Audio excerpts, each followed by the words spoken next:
We are here to talk about episode 11 of Madoka Magica. We are so close to the end. This is such a good episode. Hi, I'm Megan the Fangirl. And I'm the Bagel Ghost. And we start off this episode in Homura's Void, which, again, I don't understand the physics of this place. It's magic. Yeah, but it's got floating posters. It's got a pendulum. Magic. So Kyubey starts off this episode sort of being very condescending with Homura. And he's all like, oh, I've finally got a theory as to why Madoka has so much potential when she's not like a religious leader or a queen or anything of note. And that's because of you, Homura, because you gave her all this karmic destiny by going back in time to making all of these timelines converge to where Madoka is the most important witch that will have ever existed. And Homura's like, oh, crap. Did it to myself. So that's our cold open. When we get done with the intro, we find out that Sayaka's body has been found in the hotel room. They say she's been missing since the 12th, but they don't say what day it is now. However, because Kyoko doesn't exist anymore, she's not paying the hotel bill. And so housekeeping, I guess, finally came in and found out, oh, it's one of these again. How many middle school murders do you think happens in this hotel? I will tell you, there was a movie I saw when I was probably in middle school where some guy killed a prostitute and hid her body between the mattress layers of the hotel room. And so people kept going in that room being like, oh, it smells terrible. What is that? And nobody figured it out until one day they replaced the mattress and like, oh, somebody stuffed a body in here. Great. That's hygienic and everything. Great. I wonder though, did they find the body because payment for the room stopped and the body was still preserved because of the magic? Or... no. were the neighbors complaining because of the odor? Well, I don't like either answer, so we're gonna ignore it. So, Madoka's mom doesn't really seem to believe that Madoka doesn't know what happened to Sayaka, and she's like, you sure you don't know? You sure? Yeah, Mom, I'm sure. And this feels like not the time to press that. I don't know, Madoka's mom seems really odd in this episode, but Madoka goes to her bedroom, and a very tiny version of Kyubey is up there on her plushie shelf.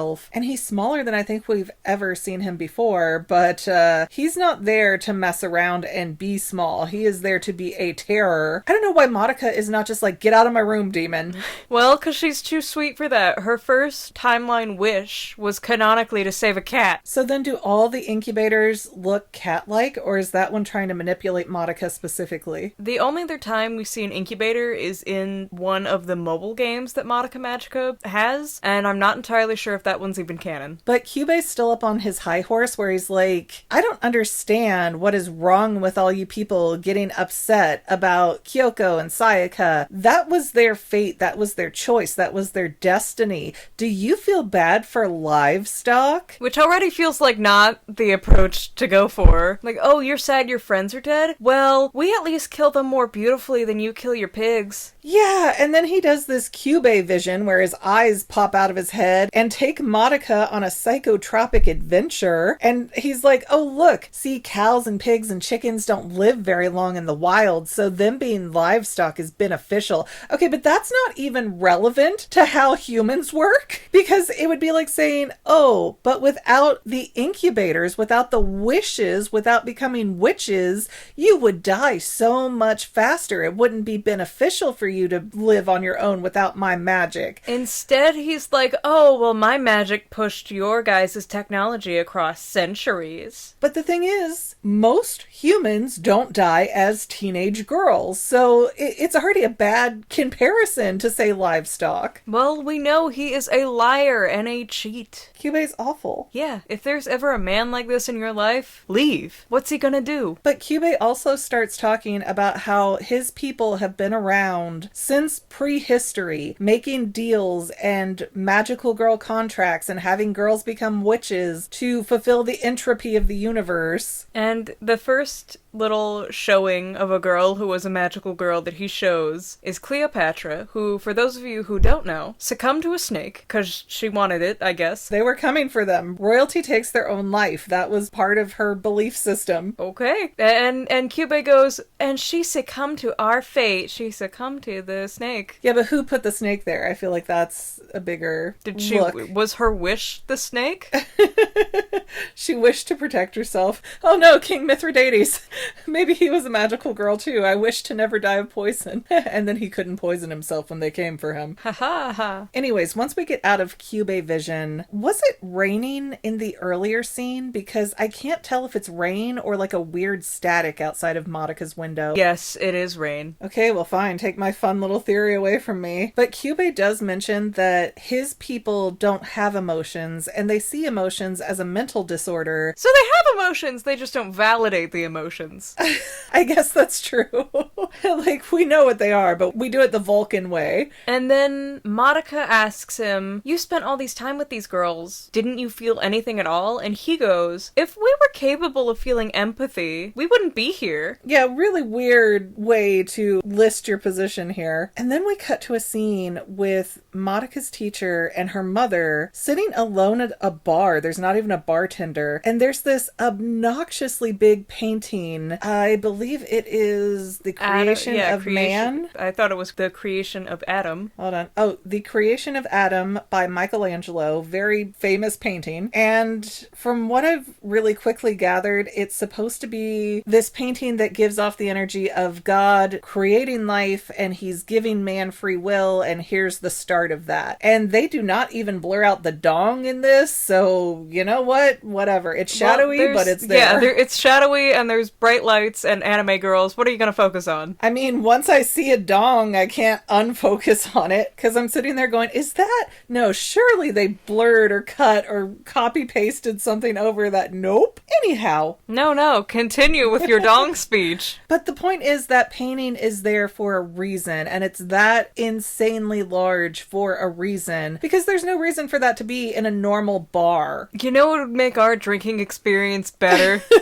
Jesus! And Adam's Wang. But no, I think this is going hand in hand with Kyubey's speech in the last bit there that, oh, humans wouldn't have evolved without us. Kyubey is taking a role towards Madoka. He's trying to suggest to Madoka that the incubators are their god, that they made their lives, that they made their society, their civilization, and that they'd all be naked in the woods without them, which is what Adam was when he was created. There's a lot of symbolism here to unpack, and I don't want to fully dive into it because I hate religious studies, but this painting, I think, is trying to reinforce what Kyubey's saying of, well, you have free will. You have free will. Here's a giant painting to remind you that you have free will. Kyubey put that painting there. It doesn't negate the manipulation, and Kyubey doesn't want to address that part. He's like having a boomer mom and trying to be like, hey, that thing you did when I was a kid really hurt me. Well, I guess I'm the worst parent ever, huh? It's kind of like that same conversation where it's circular and you don't really get anywhere. Not quite. You think I'm the worst parent ever. It's, well, you should be grateful I did that, because if I didn't, then you'd be dead in the woods. I fed and sheltered and clothed you. That was legally required. But while Madoka's teacher and mother are having this bar chat, the teacher is really upset about Sayaka, and she mentions that Hitome is taking it really hard and that people are kind of blaming Hitome because of the whole Kyosuke thing, and that the police didn't even think that Sayaka hurt herself on purpose. It was kind of an accident. But can they even tell how she died? Because it's a really odd death, I imagine. Well, there are drugs, and this is entirely for medical purposes only, do not quote me on this later in court, things like cyanide and potassium that are found in drugstores or in seeds. They leave your body system quite quickly after you take it, and a lot of the times it will poison you enough to kill you. I don't know. I feel like there are enough autopsy advancements at this point that they could have figured that out, but they never really seem to address what the cause of her death was. But Madoka shows up in the rain to Homura's apartment next, and apparently you just open the door to that apartment and you're in the void. How? What? I love that Homura saw her girlfriend sopping wet and went, oh yeah, it's time. No questions asked. Well, Homura is finally explaining all the Valpurgisnacht stuff to Madoka. Madoka just had a very base understanding before, and the new part I don't think they've mentioned is that Valpurgisnacht is so big and powerful that she doesn't need a labyrinth. But humans will not be able to see her unless they're magical girls. So everyone's going to think that it was some earthquake or a tornado that came through and demolished everything. Huzzah. Although that does beg the question, because the storm is brewing, Valpurgisnacht is on her way. Does she just manifest over the ocean and hit the city first? Because how are things not devastated in the wake of her getting to, what was it, Mitakihara City? It's magic. I don't know, man. It just seems like everything should be leveled, and instead they're coming straight for Homura like she's a frickin' Powerpuff Girl. Well, I think that witches are attracted to magical girls since they are the ones suffering the most. I don't know, it seems like they wouldn't want to arouse a magical girl, and maybe Valpurgisnacht does because she's big and bad enough to be like, huh, do something, I dare you. And nothing can go wrong. Oh no, it all went wrong! Back to Homer's room. Madoka's like, oh, so you teamed up with Kyoko so that you could take it down together? And Homura does what any boy her age would do and goes, nuh-uh, I only agreed so she wouldn't feel bad. Look at this scar that I got on my knee. It was from a lion.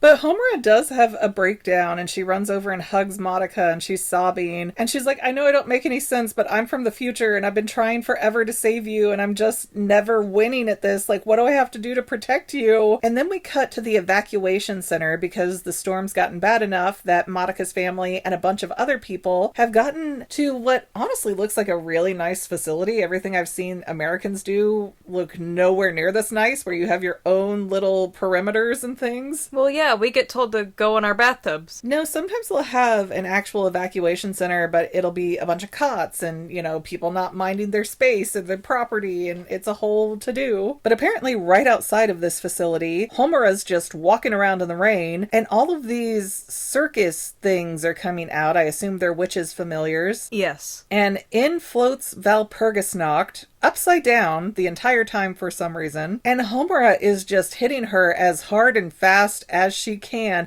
Girl's got missiles hidden in the waterway. Some part of me wants to assume that those don't belong to Homura and she just knows where Japan keeps their missiles. She's reset so many times she's got the security codes for the Godzilla invasion missiles that they keep in the water. Like, what even is this? Japan sees a lot of Godzillas. But Homura's not winning. Valpurgisnacht barely fights back and kind of knocks Homura down, gets her leg pinned under rubble, is breaking buildings apart. And for the third time in this show, they play that little animation where one building is crashing into another building and Homura's on the other side of it, like... Guys, can we please just Guys. stop?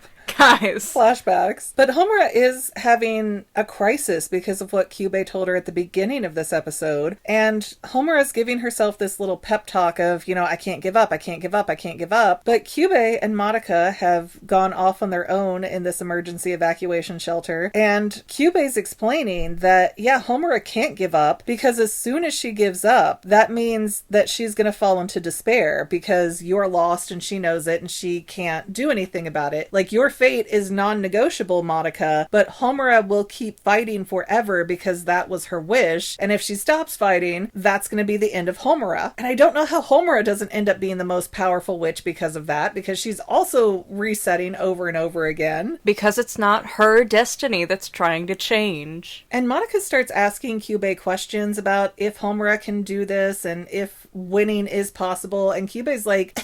You wouldn't believe me even if I told you, so what does it matter? Go look for yourself, which, again, very manipulative. If he gets her out there, she sees Homura, she sees Valpurgisnacht, Madoka's going to get emotional and be more likely to make a wish. This is not I'm washing my hands of you. This is, I'm trying one more manipulation to get my way. And Madoka's mom. Yeah, Madoka's mom just shows up and smacks her right across the face. I can only assume that since normal people can't see Kyubey, that Madoka's mom just watched her be like, that's horrible! That's horrible! That's horrible! I have to try something. And you can tell that Madoka is a millennial by the timeline of the original series and when it was made, because her mom smacking her in the face does not even stir a reaction in Madoka. Like, we're used to it. We're dead inside. But Madoka's mom is really riled up. And she's like, how dare you think that you're going to wander off? Like, we're not going to worry about you. Like, that wouldn't devastate us if something happened to you. And Madoka's like, you just got to trust me, Mom. I got to do this. I got to do this. Trust me, bro. I've got a great band idea. Yeah. I got this under control, Mom. Just believe in me. And she's like, fine. You're not going to tell me what this is about? Then I'm coming too. And she's like, no, you'd just be in the way, old lady. Well, she doesn't say it like that. And she's like, well, it's because I love you totally 100% that I have to go die for the sake of the universe. And her mom goes, are you sure no one's tricking you or lying to you? Yeah. Even the mom is like, something's not right. There's a magical cat here somewhere. I've met him. Yeah, but what if she had turned Kyubey down 20 years ago? She does have purple hair. And her mom feels like she knows what's going on without fully knowing what's going on, so I could see it. Just saying. Guys, fan art. Yeah. Do it. Tag us. But Homura's now been pinned under this rubble because Valpurgisnacht is having a fun old time out there. And Homura is starting to lose it. And she's gotten in her head, because Kyubey already got in her head at the beginning of this episode. And she's like, well, I can reset this timeline, which Kyubey already complained about to Madoka of, well, Homura doesn't really care because if this timeline goes bad, she'll just reset it. But Homura's now having this existential crisis of, I can reset the timeline, but then it just makes it worse for Madoka. So what do I do? How do I win? Can I even win? Is there anything I can do to change Madoka's fate? And she starts going into despair. We see her soul gem turning a little black, but it's not like Sayaka's did it, where it was little at a time. It's just phasing right up the soul gem. It's very catastrophic for Homura. And here comes Madoka, and she's like, what? Why are you here? And No. Madoka comes in and grabs Homura's hand, and that stops her from falling into despair. And I feel like that is such an important moment, because the only thing Homura wants is to save Madoka, and she can't. She's doing her best. And Madoka is kind of awful in the scene, because even after hearing everything her mother had to say and what Homura had to say earlier about, let me protect you, I'm trying to keep you alive, all we had to do for this timeline to kind of stop is for Madoka not to transform, for Madoka to let Homura go. But if she lets Homura go, there's no other magical girls here. Everyone here is going to die. Not everyone, it will just be catastrophic. It does not mean everyone's going to be leveled. Right, but what's the greater cost? A 14-year-old or everyone in a city? But hundreds Madoka of thousands knows, of people. Madoka already knows that if she becomes a magical girl, that she's going to be the biggest, baddest witch, and she's going to be way worse and more unstoppable than Valpurgisnacht. So her transforming to save people in this city is just making everything so much worse. Okay, but is Valpurgisnacht going to stop with Mitakihara City? We don't know, because she seems to have no other goal. And maybe because the timeline never gets to play out past that second of her killing Madoka. But we do know for a fact that even many timelines back, many resets back, that Madoka will destroy the world within 10 days of becoming a witch. Well, yes, we do. But from Madoka's perspective, she doesn't know that. She should. Homura told her so much. She saw all the floating posters. Homura's face was on the side where the posters were. Madoka saw, like, her battle axe. I'm sure she turned her neck at some. You don't walk into a room with Harry Potter floating posters and just ignore everything. But then Madoka just looks at Homura with this smile, with Kyubey at her feet, like, hey baby, I've been waiting. Like Beetlejuice, you know? Yeah. And this is so unbelievably devastating for Homura, because not only was that her wish to save Madoka, and she spent years of her life trying to save it, but that was Madoka's wish as well. And here comes Madoka, disrespecting everything Homura's wished for, and everything Homura's told her, and she's like, sorry about this, and you just know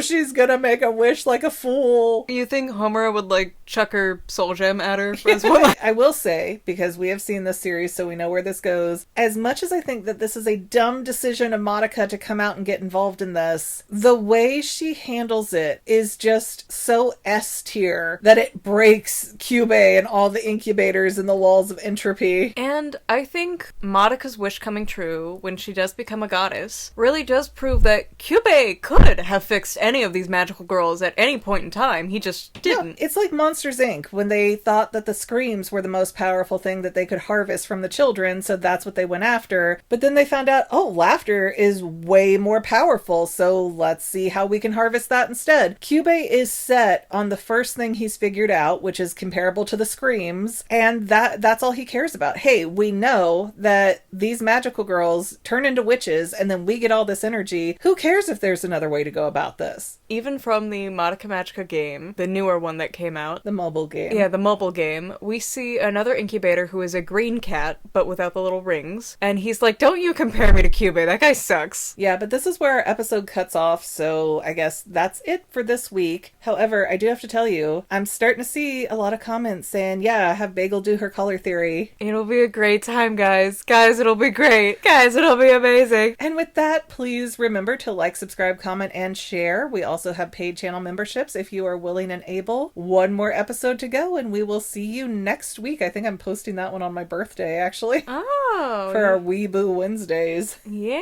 Yeah.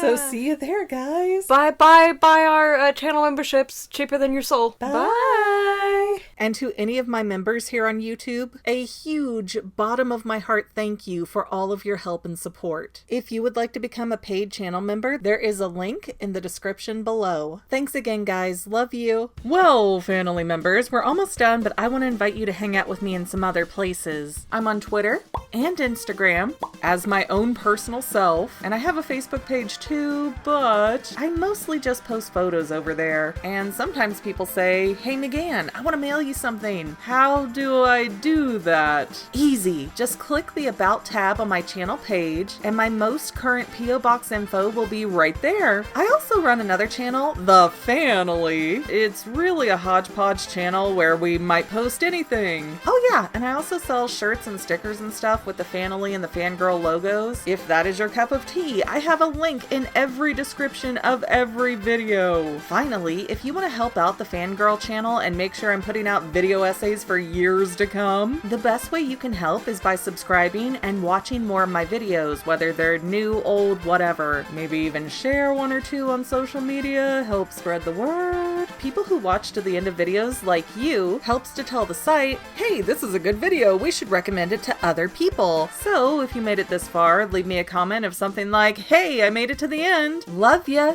See you next time, family members. Bye.